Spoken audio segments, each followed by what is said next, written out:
Yeah, contrary to what everybody in the room today might think about trainers, that we're all stupid. You know, we do tend to have our eyes open and notice things.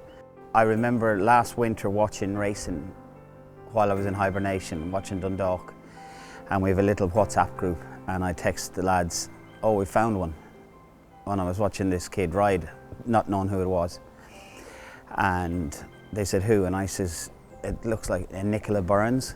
I kind of noticed her when she was pony racing. She used to ride a lot of winners for Shane Crabbe, who we were very friendly with, and she kind of came on the scene with a bit of a splash. It came very natural to her, and when she joined Glen Burnie, it seemed to be a good fit for her. Jerry's very fair.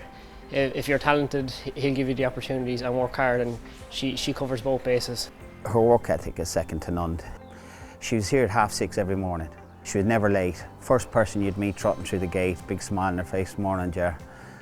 Do her thing, get on with her job. Lovely kid. She's a very quiet girl, but if you get her going, she's well able to have a laugh. But no, she's very quiet and unassuming. Very hard working. She's always a smile on her face, and she's always in good form. She's very easy to get on with, and so we all work hard together. Well, she rode a good winner for me in a nursery at the Curragh, and I think on the same day she had ridden a winner in Tramore. So she had two winners in two different tracks, which is an achievement in itself.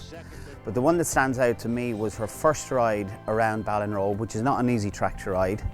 And she rode a little Camelot filly for Catherine Magner called Heather. Especially if Billy Lee is in the room, I'd love you to show the video, because I thought it was a great ride.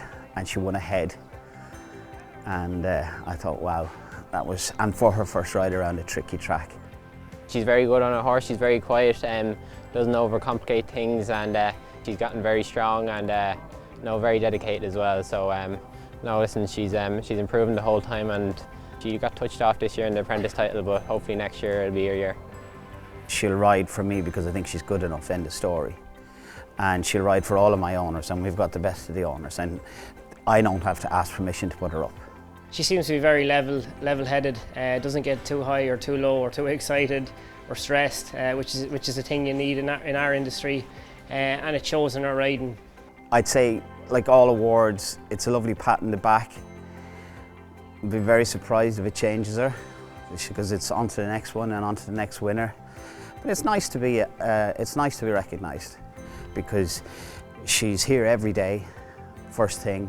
She's passed her driving test, she passed her leaving cert, she's dropped her £7 claim to a £5. That takes some doing in a year. So she does, you know, when she sits back this winter, she can take great credit for what she's done this year. It's a massive thing, because the talent in Ireland is high, the standard is very high, but she's a very deserving winner. I just want to say congratulations to Nicola. Congratulations to Robbie and her mother, because you guys should be very proud. You've reared a beautiful, beautiful young person, and as I said, the sky is the limit now. I'll do my best to help her along the way, and I wish her very, very, very well.